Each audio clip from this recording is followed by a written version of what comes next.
अथ मन्त्रपाठः।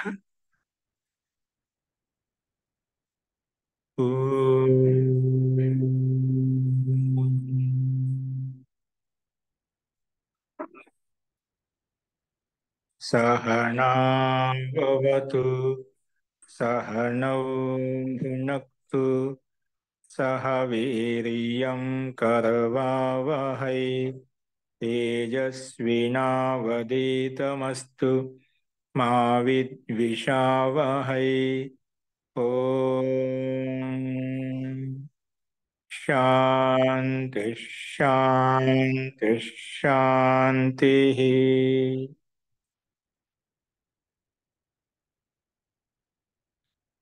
సర్వేభ్యో నమః. అందరికీ నమస్కారం అండి. మనము అష్టాధ్యాయ క్రమ పాఠంలో 4వ అధ్యాయంలో 3వ పాదం చూస్తున్నాము. నిన్న 140వ సూత్రం వరకు మనం చూశాము. ఈరోజు అక్కడి నుంచి ముందు పాఠం ఏదో చూద్దాము. నేను చెప్పిన పాఠంలో ఎవరికైనా ఏమైనా సందేహాలు ఉన్నాయా?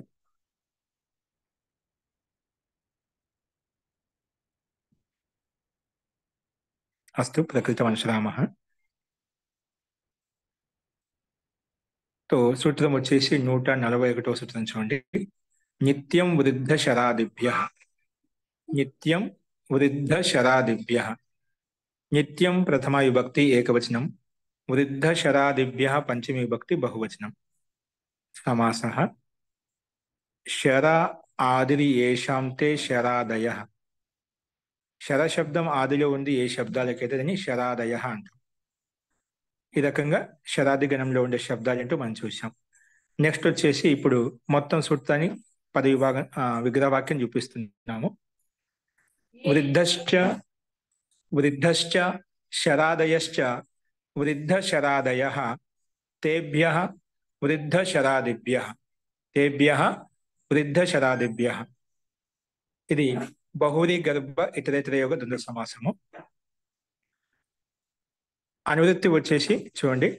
మయట్ భాషాయాం అభక్ష్యాచ్ఛాదనయోః అవయవే తస్య వికారః తద్ధితాః జ్ఞా ప్రాతిపదికాత్ ప్రత్యయః పరశ్చ. ఇవన్నీ అనువృత్తి వస్తున్నాయి.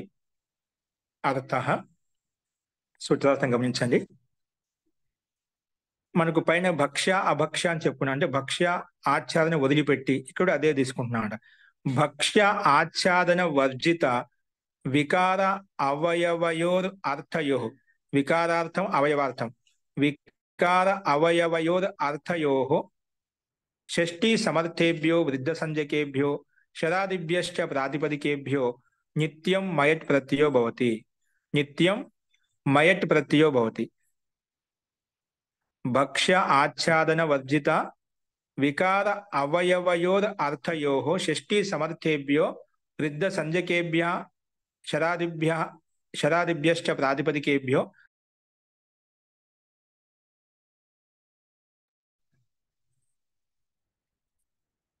ఈ రకంగా ఈ అర్థం మనం ప్రస్తావించుకున్నాము.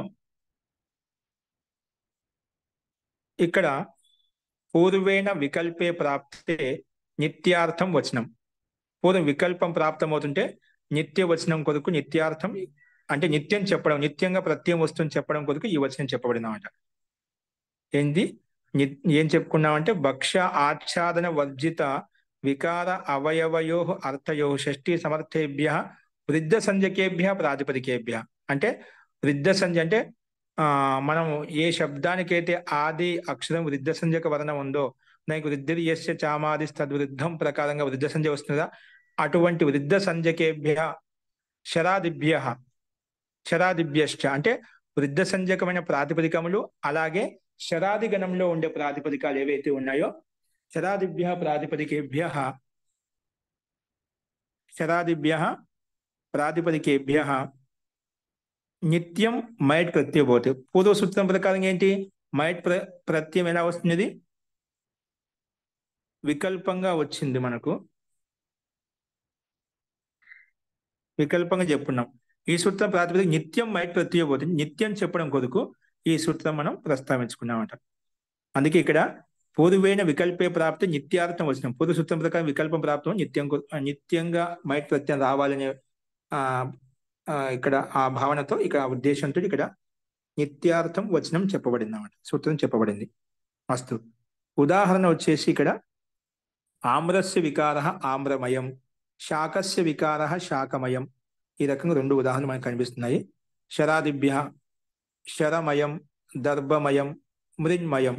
ఈ రకంగా 3 ప్రాతిపదికలు మనకు స్పష్టంగా కనిపిస్తున్నాయి అన్నమాట. చూడండి, ఇక్కడ ఆమ్ర ప్రాతిపదికం చేత మైట్ ప్రత్యయం తీసుకొచ్చినప్పుడు ఆమ్ర మయట్, మైట్ కనుమతి లోపం చేస్తే మయ మిగులుతుంది, ఆమ్రమయ. ఇక్కడ ఆమ్రాలో చూడండి, ఇక్కడ మనకు ఆమ్రాలో ఆది అక్షరం ఏంటి? వృద్ధి వర్ణ, అంటే వృద్ధి సంజ్ఞక వర్ణం ఉందంట, అంటే ఆల్రెడీ వృద్ధి ఉందన్నమాట. అందుకే ఆమ్రమయ అని చెప్పి, అంటే వృద్ధి సంజ్ఞక ప్రాతిపదికం కాబట్టి ఆ వృద్ధి సంజ్ఞకమైన ప్రాతిపదికం చేత మనం మైట్ ప్రత్యయం తీసుకొచ్చాం. మైట్ కనుమతిలోకి వస్తే మయ మిగిలింది, ఆమ్ర కలిపితే ఆమ్రమయ. తర్వాత మైట్ ప్రత్యయం తద్దిత ప్రత్యాంతం కాబట్టి మనం ప్రాతిపదిక సంజ్ఞ ఉంది కృత్ తద్దిత సమాసాశ్చ ప్రకారంగా. కాబట్టి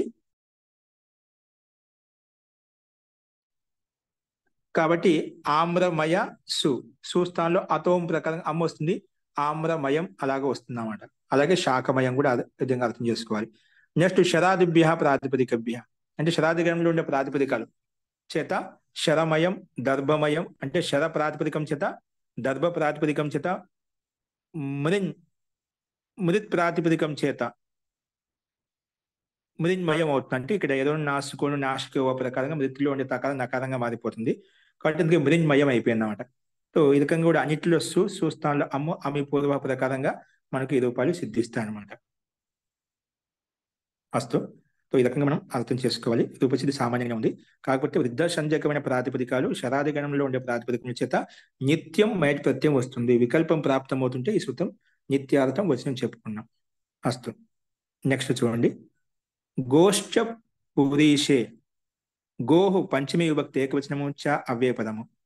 పురీషే సప్తమి విభక్తి ఏకవచనము. సో ఈ సూత్రాన్ని 3 పదాలుగా విడగొట్టుకున్నాము. అనువృత్తి వచ్చేసి మయట్ తద్ధితాః జ్ఞా ప్రాతిపదికాత్ ప్రత్యయః పరశ్చ, ఇవన్నీ అనువృత్తి వస్తున్నాయి.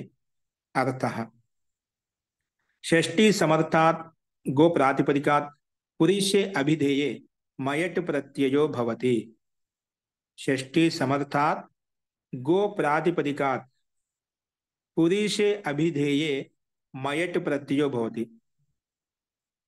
షష్ఠీ సమర్థవంతమైన ప్రాతిపదికం చేత గో ప్రాతిపదికాత్, షష్ఠీ సమర్థ గో ప్రాతిపదిక, అంటే గో ప్రాతిపదికం తీసుకోవాలి షష్ఠీ సమర్థవంతమైన. పురీషే అభిధేయ, పురీష అభిధేయం అన్నప్పుడు ఇక్కడ పురీష నాతో గాయక వికార హే నా అవయవ, అంటే పురీష అభిధేయం అని ఇక్కడ గాయి అంటే ఆవు యొక్క వికారం కాదు, ఆవు యొక్క అవయవం కాదు, 2 కాదు. पुरुष ना तो गाय का विकार है न अवयव है, अतः इस सूत्र में सामर्थ्य से विकार अवयव का संबंध नहीं होता, केवल संबंध सामान्य विवक्षित है. ఇక్కడ పురీష శబ్దం చేత మనకి ఇక్కడ విశేషంగా అభిధేయాత్మకంగా ఉన్నప్పుడు అని చెప్పాం. పురీష అంటే మల్ అభిధేయ హోనే పర్ మైట్ ప్రత్యయ, అంటే మల విషయంలో ఇక్కడ పురీషం అని చెప్పుకున్నాం.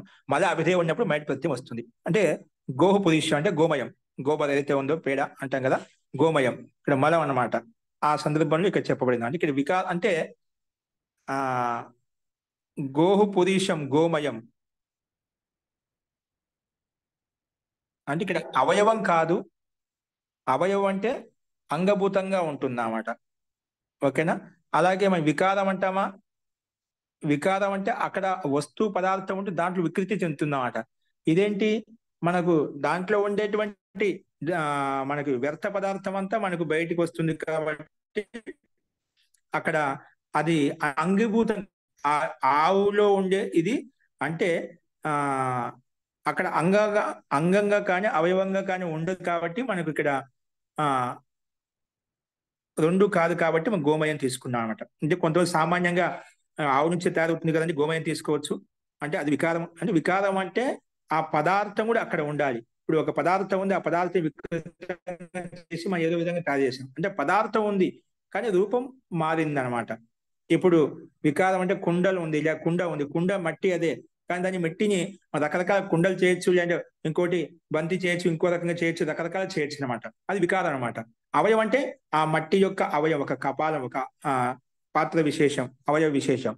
అంటే ఆ పదార్థం అక్కడ ఇంక్లూడ్ గా ఉండాలన్నమాట. అది మనం అవయవంగా వికారంగా తీసుకుంటాం. ఇదే ఆ భిన్న పదార్థం, భిన్నమైన ద్రవ్యం కాబట్టి, వ్యర్థమైన పదార్థం కాబట్టి అది మనకు దీన్ని అవయవంగా కానీ వికారంగా తీసుకోలేదు. అస్తు గోహ పురుషం గోమయం, గో ప్రాతిపదికం చేత మైట్ ప్రత్యయం వచ్చినప్పుడు గోమయ త్రస్సు సుస్థాల అమ్ము అమి పూర్వ ప్రకారంగా సామాన్యంగా ఇక్కడ తీసుకొని గోమయం అనే రూపం తయారు చేసుకుంటాం. అస్తు నెక్స్ట్ చూడండి, పిష్టాచ. పిష్టాత్ పంచమీ విభక్తి ఏకవచనం, చ అవే పదము. అనువృత్తి వచ్చేసి మయట్ తస్య వికారః తద్ధితాః జ్ఞా ప్రాతిపదికాత్ ప్రత్యయః పరస్య, ఇవన్నీ అనువృత్తి వస్తున్నాయి. అర్థః షష్ఠీ సమర్థాత్ పిష్ట ప్రాతిపదికాత్. ఏంటి? షష్ఠీ సమర్థాత్ పిష్ట ప్రాతిపదికాత్ మయట్ ప్రత్యయో భవతి. షష్ఠీ సమర్థవంతం పిష్ట ప్రాతిపదికం చేత వస్తుంది మయట్ ప్రత్యయో భవతి. ఎప్పుడు వస్తుంది? వికారే అర్థ, వికారార్థంలో. అక్కడేంటి మనము గో ప్రాతిపదిక, ఇక్కడ పిష్ట ప్రాతిపదికం, పిష్ట ప్రాతిపదికం. పిష్ట అంటే తాత్పర్యం ఇక్కడ అప్రాణ్యోషధి వృక్షవాచి ప్రాతిపదిక. పిష్ట అంటే అప్రాణ్యోషధి, ప్రాణివాచకం కదంటే ఔషధి విశేషం అనమాట. అప్రాణ్యోషధి వృక్షవాచి ప్రాతిపదికం, వృక్షవాచి ప్రాతిపదికం అంట.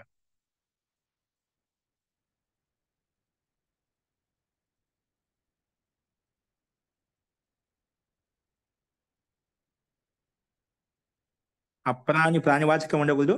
ఔషధి, ఇక్కడ మూడు వాచకం, ప్రాణివాచకాన్ని, ఔషధి వాచకం, వృక్షవాచి ఉండకూడదు. అప్రాణ్యోషధి అటువంటి ఏదైనా చూర్ణం దాంతో యుక్తమైనటువంటిది ఉండాలండి పిష్ట పేషణం అంటే. సో చూడండి, పిష్టస్య వికార పిష్టమయం భస్మం. ఇది భస్మం తీసుకున్నామట.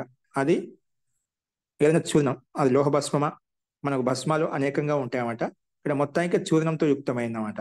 అందుకే పిష్టస్య వికార, ఆ ఏ పదార్థం యొక్క వికారమో దాన్ని ఆ వికారంతో మనం ప్రస్తావించుకుంటాం కాబట్టి పిష్టస్య వికార పిష్టమయం భస్మం. అందుకే షష్ఠీ సమర్థాత్ పిష్ట ప్రాతిపదిక మైట్ ప్రత్యయో భవతి వికారార్థే. ఇక్కడ వికారార్థంలో వస్తుందన్నమాట. ఆ పదార్థం యొక్క వికారాన్ని పిష్టమయం భస్మం. ఇక్కడ పదార్థం అలాగే ఉంది కాబట్టి అది ఘన పదార్థంగా ఉండేది, కఠోరంగా ఉండేది మనం పిష్టం చేసాం, అంటే పిండి చేసాం, అంటే పొడి చేసాం, చూర్ణంగా మార్చుకున్నామట. అందుకే పిష్టమయం భస్మం. రూపసిద్ధి పిష్టమయట్, పిష్టమయ సు అమ్ము అమి పూర్వ, పిష్టమయం భస్మం, అలాగ రూపం మనకు సిద్ధిస్తుంది. ఇక్కడ ఔత్సర్గిక అనక అపవాద, సామాన్యంగా అన్ ప్రత్యయం ప్రాప్తం అవుతుంటే ఇక్కడ విశేషంగా పిష్టాచ్య ప్రకారంగా మైట్ ప్రత్యయాన్ని మనం విశేషంగా ప్రస్తావించుకున్నాం కాబట్టి ఇది అపవాద సూత్రం అన్నమాట అన్ ప్రత్యయానికి. అస్తు నెక్స్ట్ వచ్చేసి పిష్టాత్ అనే పదానికి అనువృత్తి వస్తుంది. చూడండి,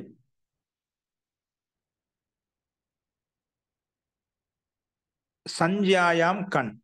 సంజ్ఞాయాం సప్తమి విభక్తి ఏకవచనం, కన్ ప్రథమ విభక్తి ఏకవచనం.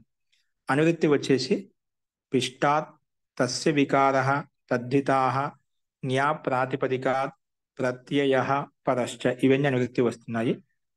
అర్థః షష్ఠీ సమర్థాత్ పిష్ట ప్రాతిపదికాత్ సంజ్ఞాయాం విషయే వికారే అర్థే కన్ ప్రత్యయో భవతి.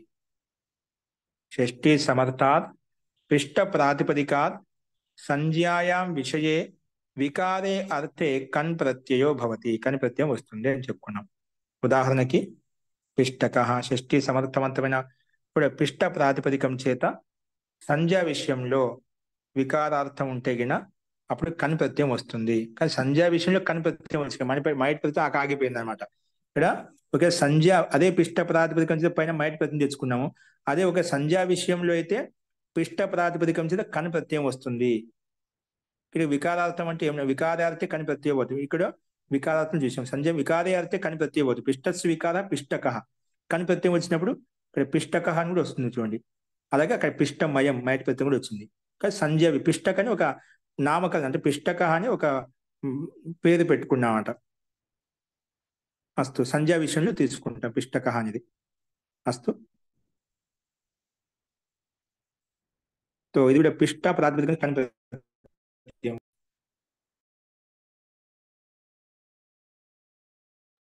పిష్ట కని ప్రత్యయానికి ఎడమ లోపం చేస్తే కా మిగులుతుంది. పిష్ట క తర్వాత సుస్థానంలో రుత్వ విసర్గం చేసుకుంటే పిష్టక అనే రూపం సిద్ధిస్తుంది అనమాట. వికార అర్థకో కెహనా హోతో కని ప్రత్యయం వస్తుంది. అస్తం. నెక్స్ట్ చూడండి, వ్రీహే పురోడాశే. వ్రీహే పంచమి విభక్తి ఏకవచనం, పురోడాశే సప్తమి విభక్తి ఏకవచనం. తో ఈ సూత్రం రెండు పదాలకు విడగొట్టుకున్నాం, స్పష్టంగానే ఉన్నాయి. అనువృత్తి వచ్చేసి మయట్, తస్య వికార, తద్దితాః, జ్ఞా ప్రాతిపదికాత్ ప్రత్యయ పరశ్చ, ఇవన్నీ అనువృత్తి వస్తున్నాయి. చూడండి ఇక్కడ మయట్ ప్రత్యయం ఇవ్వబడింది అన్నమాట. ఏంటి మయట్ ప్రత్యయము తస్య వికారార్థంలో ఉంది, రెండు ఉన్నాయన్నమాట. అంటే పైన మనకు కనిప్రత్యయం విశేషంగా సంధ్యా విషయం అంటే కనిప్రత్యయం వచ్చి విశేషంగా చెప్పుకున్నాం, అక్కడ మయట్ ప్రత్యయం యొక్క సంబంధం కలపడేది అనమాట. ఇక్కడ చూడండి మళ్ళీ అర్థ షష్ఠీ సమర్థాత్ వ్రీహి ప్రాతిపదికాత్ మయట్ ప్రత్యయ భవతి. షష్ఠీ సమర్థవంతమైన వ్రీహి సూత్రంలో ఉంది వ్రీహే అని చెప్పి, వ్రీహి ప్రాతిపదికం చేత మయట్ ప్రత్యయ భవతి. కానీ ఎప్పుడు పురోడాశే వికారే అభిధేయే.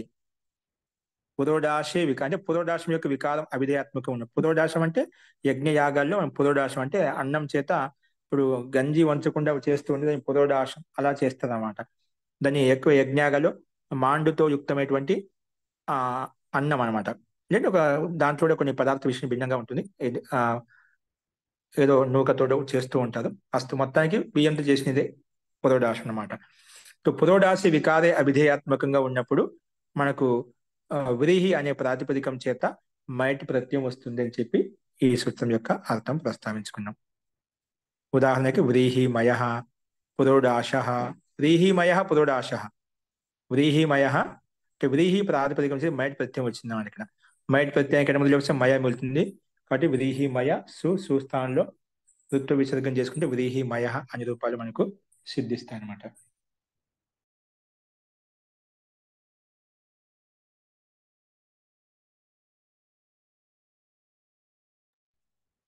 నెక్స్ట్ చూడండి, పురోడాశ అనేది వ్రీహిమయకి విశేషణ అనమాట. వ్రీహిమయ పురోడాశ అని అర్థం.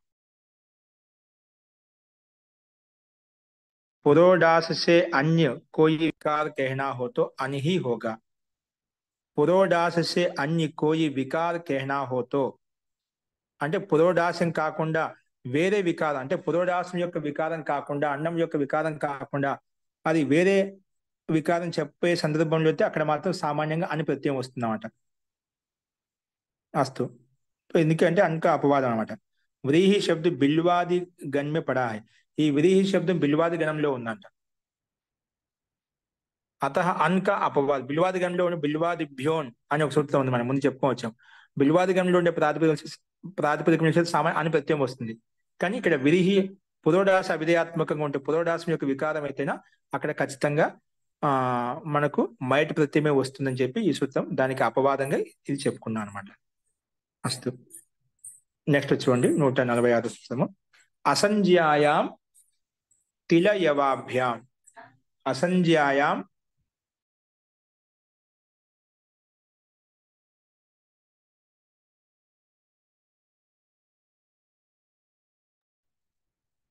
అసంజ్యాయాం తిలయవాభ్యాం. అసంజ్యాయాం సప్తమి విభక్తి ఏకవచనం, తిలయవాభ్యాం పంచమి విభక్తి ద్వివచనం. సో ఈ రకంగా రెండు పదాలుగా సూత్రాన్ని విడగొట్టుకున్నాం. సమాస అసంజ్యాయం సామాన్యంగా ఇత్యత్ర నై తత్పురుష సమాస అంటే నా సంజ్య అసంజ్య తస్యాం అసంజ్యాయాం ఈ రకంగా విగ్రహవాక్యం ఉంటుంది. తిలయవాభ్యాం అంటే తిలశ్చ యవశ్చ తిల యవౌ తాభ్యాం తిలయవాభ్యాం, ఇది ఇతరేతర యోగ ద్వంద్వ సమాసము. అనువృత్తి వచ్చేసి మయట్ అవయవే తస్య వికారః తద్ధితాః జ్ఞా ప్రాతిపదికాత్ ప్రత్యయః పరశ్చ, ఇవన్నీ అనువృత్తి వస్తున్నాయి. అర్థః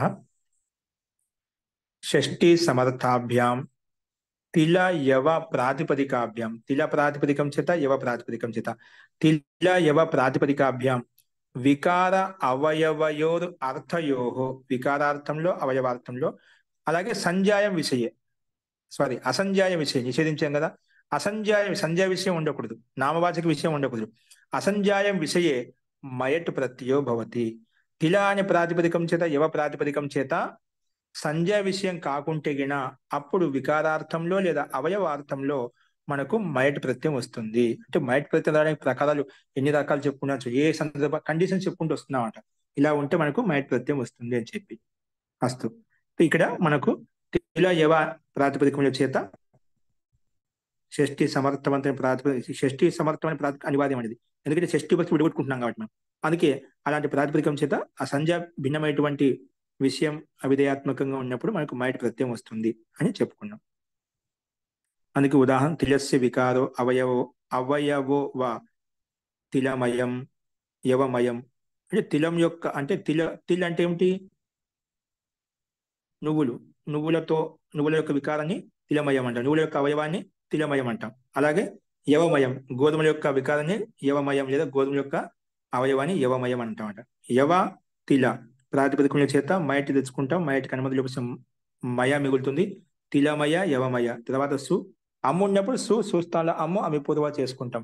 విసర్గం ఉంటే ఆ సుస్థానంలో డైరెక్ట్ గా వృత్త విసర్గం చేసుకుంటాం. ససజుసోరు కరవసానయోర్ విసర్జనీయ ప్రకారంగా అస్తు.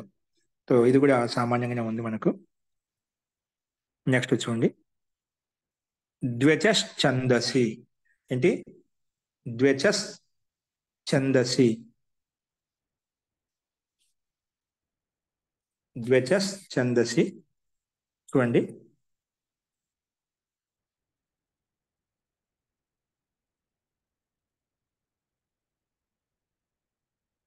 ये सब भक्ष्य पदार्थ है, मैट प्रत्यय नहीं था, उस उदाहरण कर दिया. అంటే భక్ష్య చాలన అని చెప్పి భక్ష్య పదార్థం అభక్ష్య వదిలేసి అని చెప్పి సబ్ భక్ష్య పదార్థే. మన ముందు సూత్రంలో భక్ష్య ఆచ్ఛాదన అని చెప్పుకున్నాం. అంటే భక్ష్య పదార్థం ఉండకూడదు, ఈ భక్ష్య పదార్థాలు కదా. కాబట్టి ఇక్కడ తిలమయం యవమయం తినేటువంటి పదార్థాలు కాబట్టి ఆ సందర్భంలో మనకు మైటి ప్రత్యయం రాదని చెప్పుకున్నాం. కానీ ఈ రెండు కూడా అందులోకి వస్తాయి కాబట్టి ఆ సూత్రం ప్రకారం ప్రాప్తం లేదు కాబట్టి ఒక నువ్వులకు మాత్రం గోధుమలకు మాత్రం అక్కడ మైట్ ప్రత్యయం వస్తుంది. భక్ష్య పదార్థం అయినప్పటికీ కూడా ఈ రెండు పదార్థాలకు మాత్రము భక్ష్య పదార్థాలు అయినప్పటికీ కూడా ఇక్కడ మనం మైట్ ప్రత్యయం తెచ్చుకోవచ్చు అని చెప్పి ఈ సూత్రం ప్రస్తావించుకున్నాం అన్నమాట. అస్తు. సో సూత్రం వచ్చేసి నెక్స్ట్ ద్వచస్ ఛందసి. ద్వచ పంచమి విభక్తి ఏకవచనం, ఛందసి సప్తమి విభక్తి ఏకవచనం.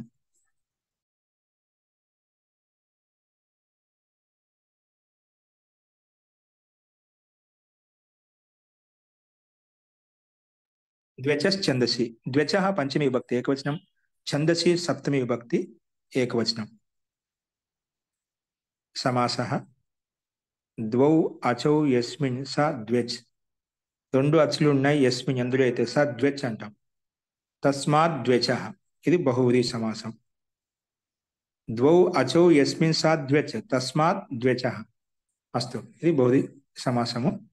అంటే రెండు అచ్చులు ఉన్నాయి ఎందులో అవుతుందని ద్వచ్ అని చెప్పుకుంటాం. కాబట్టి అంటే అటువంటి ప్రాతిపదికం ఏ ప్రాతిపదికంలో అయితే రెండే అచ్చులు ఉండాలి, రెండు ప్రాతిపదికం ద్వచ అని చెప్పి మనం ముందు కూడా ప్రస్తావించుకున్నాం, అది ఇక్కడ మనం చూస్తున్నాం. అస్తు. అనువృత్తి వచ్చేసి మయట్ అవయవే తస్య వికారః తద్దితాః జ్ఞా ప్రాతిపదికాత్ ప్రత్యయః పరశ్చ. ఇవన్నీ అనువృత్తి వస్తున్నాయి. అర్థః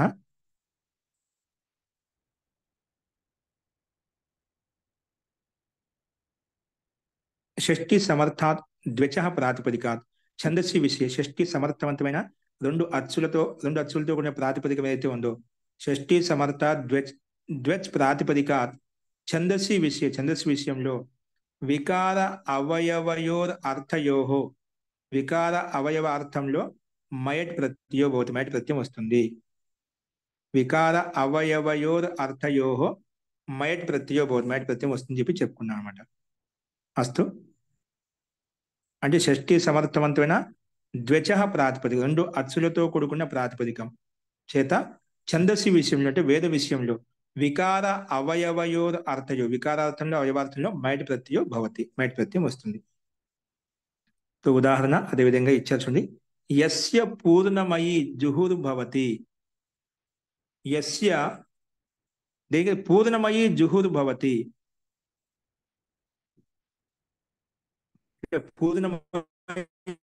పూర్ణ ప్రాతిపదికం చేత మయి మైట్ ప్రత్యయం వచ్చిన పూర్ణ మయ తర్వాత స్త్రీలింగంలో గీసి తెచ్చుకొని మైట్ టిక్ టిక్ ప్రత్యయం కదా, టిక్ ఢానే ప్రకారంగా గీపు వస్తుంది అన్నమాట.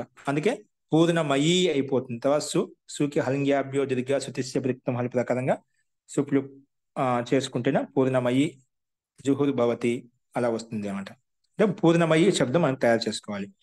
నెక్స్ట్ దర్భమయం వాసో భవతి, దర్భాలు మనకు యజ్ఞయాగాలు ఎక్కువ దర్భాలు తీస్తూ ఉంటామంట. దర్భ ప్రాతిపదిక మైట్ ప్రత్యయం వచ్చినప్పుడు దర్భమయం సుస్థానంలో అమ్ము అమి పూర్వ, దర్భమయం వాసో భవతి.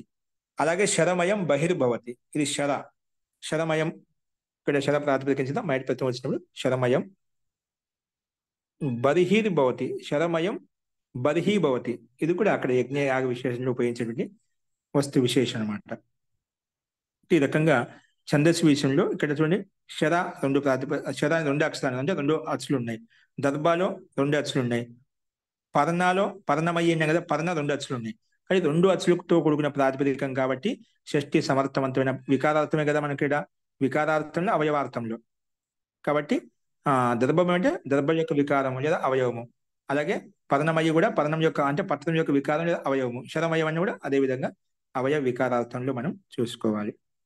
సో ఈ రకంగా మనకు 47వ సూత్రం కనిపిస్తుంది. అలాగే దీనికి సంబంధించిన సూత్రం ఒక చూడండి, 48వ సూత్రం వరకు వస్తుంది. ద్వచస్ ఛందసికి అనువృత్తి 148వ సూత్రం వరకు అంటే కింది సూత్రం వరకు వస్తుంది అన్నమాట. నోత్వత్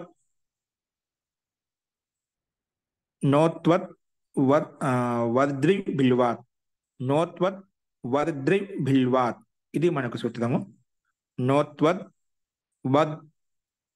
వర్ద్రి బిల్వాత్, ఇది మనకు సూత్రము.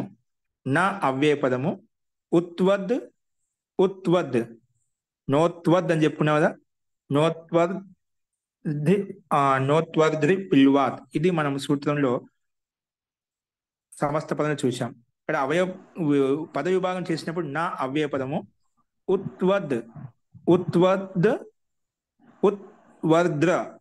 ఉత్వర్ద్ర బిల్వాత్, ఇదంతా ఒక సమస్త పదం. ఉత్వర్ద్ర బిల్వాత్,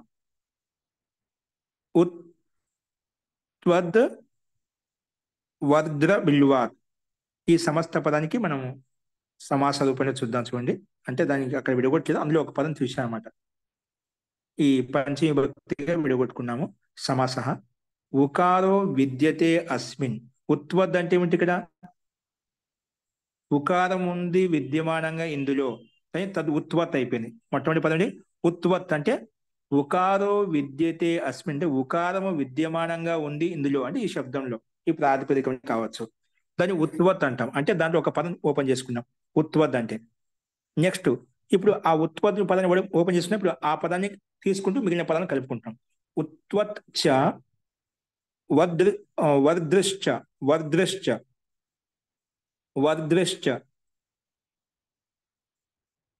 బిల్వశ్చ, ఈ 3 పదాలు వచ్చేసాయన్నమాట. అంటే వర్దృశ్చ బిల్వశ్చ ఈ 2 పదాలు యాడ్ చేసుకున్నాం.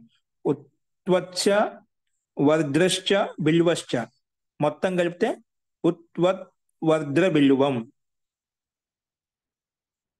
ఇది తస్మాత్ ఉత్వత్ వర్ద్ర బిల్వాత్, ఇది సమాహార ద్వంద్వ సమాసం.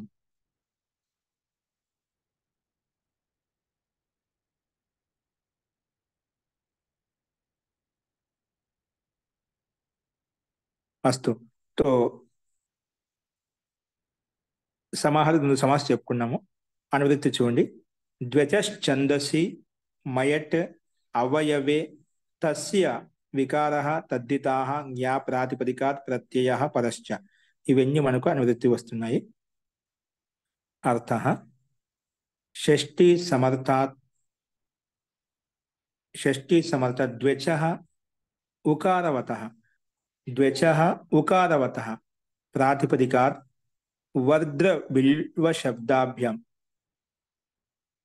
वर्द्र वर्द्र वर्द्र बिल्व शब्दाभ्यां च विकार अवयवयोर अर्थयोः मयट प्रत्ययो न भवति। ఇక్కడ ఈ సూత్రం ఏమంటుందంటే నిషేధిస్తుందన్నమాట. షష్ఠీ సమర్థవంతమైన ద్వెచ ఉకారవత. ఉకారవత అంటే ఉకార విద్యతే అస్మిన్ అని చెప్పాము. అంటే ఉకారం అంటే రెండు అచ్చులతో కూడుకున్న ప్రాతిపదిక ఏదైతే ఉందో ఆ ప్రాతిపదికలో ఉకారం ఉండకూడదంట. ఒకవేళ అట్లాంటి ఉకారం అంటే సామాన్య రెండు అచ్చులు అంటే అది ఉకారం ఉండొచ్చు, ఇకారం ఉండొచ్చు, అకారం ఏదైనా కాదు, రెండు అచ్చులు ఉండాలి అంతే. కానీ ఇక్కడ నిషేధిస్తున్నాడు. ఒకవేళ అటువంటి ప్రాతిపదం రెండు అచ్చులలో ఉండేటువంటి ప్రాతిపదం ఏదైతే ఉందో అక్కడ ఒకవేళ ఉకారం ఉంటే గన ద్వెచ ఉకారవత ప్రాతిపదిక వర్ద్ర బిల్వ శబ్దాభ్యాం, ఇది ఒకటి కండిషన్. ఇదొకటి కండిషను. ఒకే రెండు అచ్చులున్న ప్రాతిపదిక ఉకారం ఉంటే ఆ ప్రాతిపదికము, అలాగే వర్ద్ర ప్రాతిపదికము, బిల్వ ప్రాతిపదికం అన్నమాట. వర్ద్ర బిల్వ శబ్దాభ్యాం చ వికార అవయవయోర్ అర్థయోహ మైట్ ప్రత్యయం నాభవతి. అంటే పై సూత్రాల ప్రకారంగా ఈ సూత్రంలో అంటే ఇక్కడ కూడా ఈ శబ్దాల్లో కూడా బిల్వ శబ్దం చేత అలాగే వర్ద్ర శబ్దం చేత కూడా మైట్ ప్రత్యయం మైట్ ప్రత్యయం ప్రాప్తం అవుతుంటే ఓకే మైట్ ప్రత్యయం ప్రాప్తం అవుతుంటే ఈ సూత్రము నిషేధించింది అన్నమాట. ఈ సూత్రము ఒకరి ఉకార యుక్తంగా ఉంటే అటువంటి ప్రాతిపదికము, వర్ద్ర ప్రాతిపదికం, బిల్వ ప్రాతిపదికంలో చేత మాత్రము ఇక్కడ మైట్ ప్రత్యయం రాదు. రానప్పుడు సామాన్యంగా అని ప్రత్యయం వస్తుంది అన్నమాట. అందుకే మౌంజ్యం శిక్యం, మౌంజ్యం శిక్యం, అలాగే గార్ముతం చక్రం, గార్ముతం చక్రం, వార్ద్రం వార్ద్రం, బైల్వం, ఈ రకంగా మనకు ఉదాహరణ కనిపిస్తుంది. అంటే బిల్వ ప్రాతిపదికం చేత అని తెచ్చుకుంటే బైల్వం అవుతుందన్నమాట. ఆ తెచ్చుకుని తీసుకుని, అలాగే వర్ద్రం ప్రాతిపదికం చేత ఆ తెచ్చుకుని తీసుకుని వార్ద్రం అయిపోయింది, వార్ద్రం. అలాగే గార్ముతం చక్రం, గార్ముతం, గార్ముత శబ్దం చేత, గర్ముత శబ్దం చేత ఆది తెచ్చుకుని చేసుకుని గార్ముత సుస్థల అమిపురేసిన గార్ముతం. అలాగే మౌంజం, ముంజ ప్రాతిపదికం చేత అని ప్రతి తెచ్చుకుంటే మౌంజం, ఆది తెచ్చుకుని తీసుకుంటే అవి అయిపోతుంది మౌంజం శిక్యం. ఈ రకంగా మనకు రూపాలు సిద్ధిస్తాయి. ఇక్కడ పూర్వ సూత్ర से मैट का निषेध है. ముంజ ప్రాతిపదికం చేత గర్ముత్ ప్రాతిపదికం ముంజ ఏవం గర్ముత్ శబ్ద ఉకారవాన్ తతద్వేచ్. ముంజలో రెండు అచ్చులు ఉన్నాయి, ముంజ. గర్ముత్లు కూడా రెండు అచ్చులు ఉన్నాయి, అవి హల్లులు అనమాట. అచ్చులు రెండు ఉండాలన్నమాట. రెండు అచ్చులతో ఉండే ప్రాతిపదిక అన్నమాట. కానీ రెండు ఉకారవాన్ అంటే ఉకారంతో యుక్తమే ఉన్నాయి. మన సూత్రం ఏం చెప్పింది? ద్వెచ ఉకారవత, అది ఉకార విద్యతే అస్మిన్ చెప్పుకున్నాం కదా మనం. అక్కడ ఒక ఉకారంతో యుక్తమే ఉన్నాయి కాబట్టి ఈ రెండు ప్రాతిపదికాలు ఉకారంతో యుక్తమే ఉన్నాయి కాబట్టి మన ప్రతి సూత్రం నిషేధించింది. ఏది మైట్ ప్రత్యయం కాదు అని చెప్పి నిషేధించింది. सो मैट का निषेध होकर मुंजे शब्द से औत्सर्गिक अन एवं गर्मुत शब्दం చేత అనుదాత్తాదేశ్చ से ఐ. అక్కడ ముంజ చేత అను ప్రత్యయం వస్తుంది, గర్ముత్ శబ్దం చేత అనుదాత్తాదేశ్చ ప్రకారంగా ఐ ప్రత్యయం వస్తుందంట. ఐ ప్రత్యయం వచ్చిన రెండిట్లో రూపసిద్ధి సమానంగానే ఉంటుంది, స్వరసిద్ధి తేడా ఉంటుంది. తో మనకు అన్ ఐ ప్రత్యయం తెచ్చుకుంటే మనకు మౌంజం గార్ముతం అనే రూపాలు సిద్ధిస్తాయి అన్నమాట. అలాగే వర్ద్ర శబ్దం చేత ఔత్సర్గిక సామాన్య అనే ప్రత్యయం వస్తుంది. బిల్వ శబ్దం చేత బిల్వాదిభ్యో అని మనం ముందు చెప్పుకున్నామాట. బిల్వాదిభ్యోని ప్రకారంగా అని ప్రత్యయం వచ్చినప్పుడు మనకు బైల్వం వార్ద్రం అనే రూపాలు మనకు సిద్ధిస్తాయి. అది ఇక్కడ మనం అర్థం చేసుకోవాలి. అస్తు, ఇవి కూడా సామాన్యంగానే ఉన్నాయి. ఇదొక్కటి చూడండి. తాళాదిభ్యోన్, తాళాదిభ్య పంచమీ విభక్తి, బహువచనం అన్ ప్రథమ విభక్తి ఏకవచనం. సమాసం వచ్చేసి తాళా ఆదిరి ఏషాం తే తాళాదయ తేభ్య తాళాదిభ్య. ఈ తాళాది గణంలో ఉండే శబ్దాలు తీసుకున్నామంట. అందులో మొట్టమొదటి శబ్దం తాళ శబ్దం, గణ విశేషం అనమాట. ఆ తాళాది గణంలో ఉండే శబ్దాల చేత అని ప్రత్యయం వస్తుందంట. అస్తు, అనువృత్తి వచ్చేసి అవయవే తస్య వికార తద్దితా జ్ఞాప్రాతిపదికా ప్రత్యయ పరశ్చ, ఇవన్నీ అనువృత్తి వస్తున్నాయి. అర్థ షష్ఠీ సమర్థేభ్యః తాళాదిభ్యః ప్రాతిపదికేభ్యో అన్ ప్రత్యయో భవతి. షష్ఠీ సమర్థవంతమైన తాళాది ప్రాతిపదికముల చేత తాళాదిభ్యః ప్రాతిపదికేభ్యః అన్ ప్రత్యయో భవతి వికార అవయవయోర్ అర్థయోః. సో షష్ఠీ సమర్థమైన తాళాదిభ్యః అంటే తాళాది గణంలో ప్రాతిపదికలు ఏవైతే ఉన్నాయో అక్కడ ఆ గణంలో ఉండే ప్రాతిపదికలు అన్నిటి చేత ఏమొస్తుంది అన్ ప్రత్యయం వస్తుంది. కానీ ఏ అర్థంలో? వికారార్థంలో, అవయవార్థంలో. ఒకటి ఉదాహరణగా మనకి ఇచ్చారు. తాళం, ధనుహు. తాళం ఒకటే శబ్దం తీసుకున్నాం, తాళ శబ్దము. తాళ ప్రాతిపదికం చేత అని ప్రత్యయం తీసుకొస్తే తాళం, ధనుహు అని ప్రత్యయం వచ్చినప్పుడు మనం వృద్ధి చేసినప్పుడు అదే వస్తుందన్నమాట. తాళ అన్న ఎస్ లోపం చేస్తున్నాయి కదా. తాళ ఆ అన్న కనుమతి లోపం చేస్తే ఆ, ఎస్ లోపం చేస్తే తాళ ఆ కలిపి తాళ. తర్వాత సుస్థాల అమ్ము అమి పొదువ చేస్తే తాళం, ధనుహు అనే రూపాలు మనకు సిద్ధిస్తాయి. ఇంకా ఇంకో రెండు ఉదాహరణలు ఉన్నాయంటే ఇక్కడ బార్హిణం, బర్హి ప్రాతిపదికం చేత బార్హిణం, బర్హిణ ప్రాతిపదికం చేత ఆదేశకు వృద్ధి చేసుకుంటే బార్హిణ సు అము బార్హిణం. అలాగే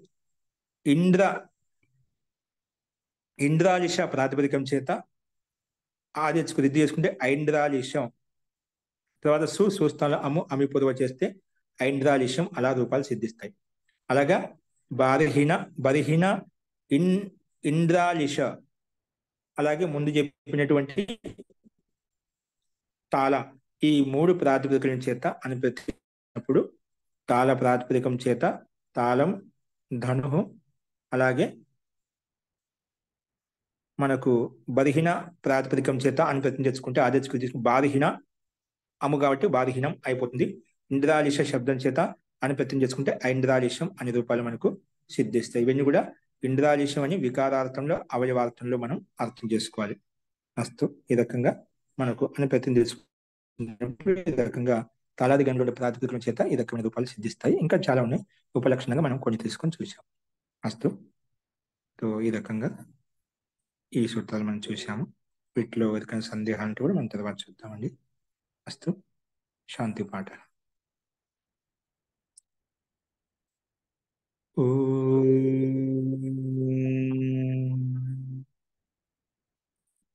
सर्वे भवन्तु सुखिनः, सर्वे सन्तु निरामयाः, सर्वे भद्राणि पश्यन्तु, मा कश्चित् दुःखभाग् भवेत्.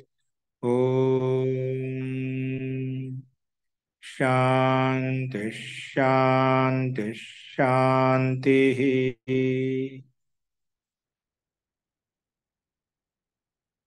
सर्वेभ्यो नमः. अंदरिकी नमस्कारम अंडी. ధన్యవాదాలు.